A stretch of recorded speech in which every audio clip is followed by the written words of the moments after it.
So ladies and gentlemen, the last video I did, you guys saw the Ridgid compact job site saw.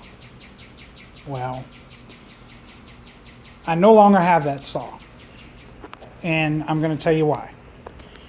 It was a great little saw, loved it. Extremely nice cut, extremely accurate fence, okay?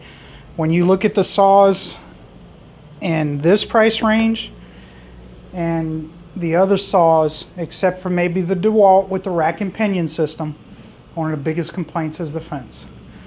I have no complaints on that Ridgid fence. As a matter of fact, when I zeroed it out to the blade, whatever the measurement said on the Ridgid saw here, that is what you got.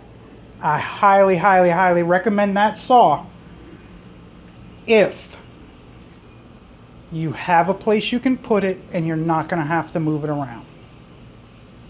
The ultimate reason behind me getting rid of that saw, bringing it back to Home Depot, was because every time I needed to use it, until I am able to do what I have to do with the dust collection system, I need to move the saw outside in order to be able to use it.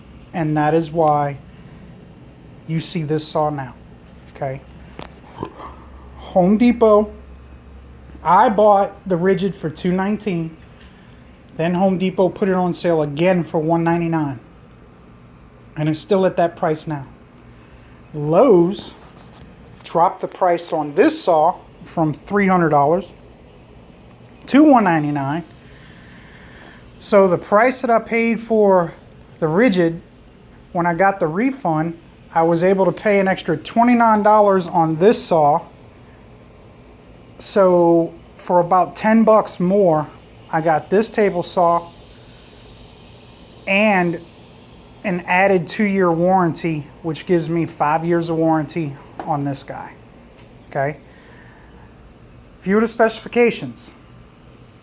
This saw, from blade to left side, you can actually rip 14 inches or cut 14 inches, however you want to look at it.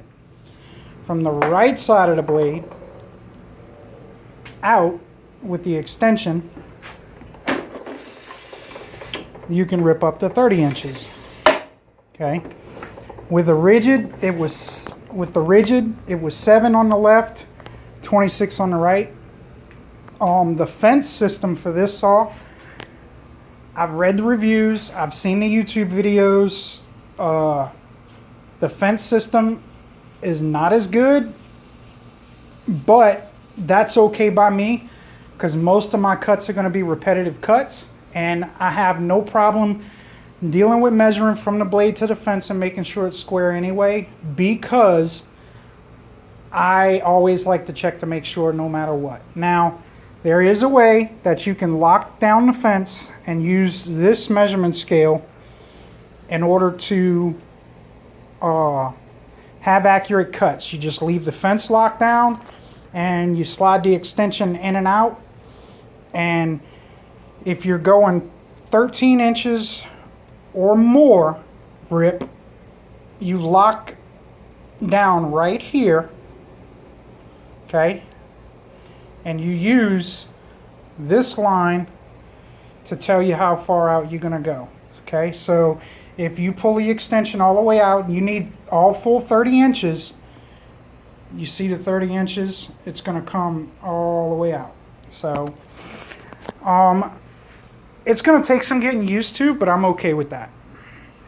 Now, once I get some cuts on this saw, I'll let you know how it performs.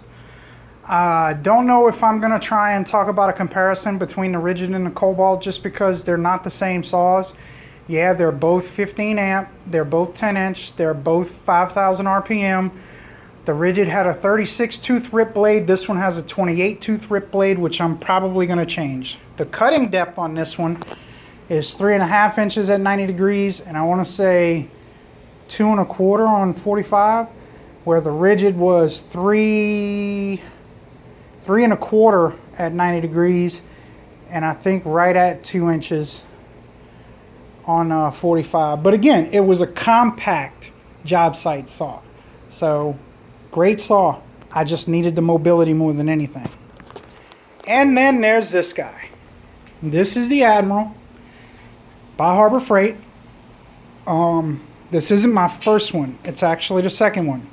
The first one I purchased looked like somebody beat it with a mallet and dug into it with a screwdriver. I mean, there was a bunch of pits all in the metal on the top, all over the place. There was, back here, this fence would not slide right because it was like it got all chewed up somehow, and there were a bunch of pits in it. So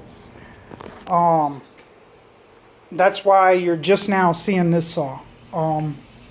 Again, took it to Harbor Freight. I had not made any cuts with it. I haven't made any cuts with this one yet. No questions asked. They said, okay, not a problem. Thankfully, they had one saw in the back, and I ended up getting that saw. So, I do plan to do some more in-depth videos on both of these, and let you guys know how they perform. That won't be today, but it will be soon. So, also, I plan to have some reloading videos coming out here pretty soon too. Now that it's summertime, should get a few more chances to go out shooting, and I look forward to doing those videos. Alright guys, later.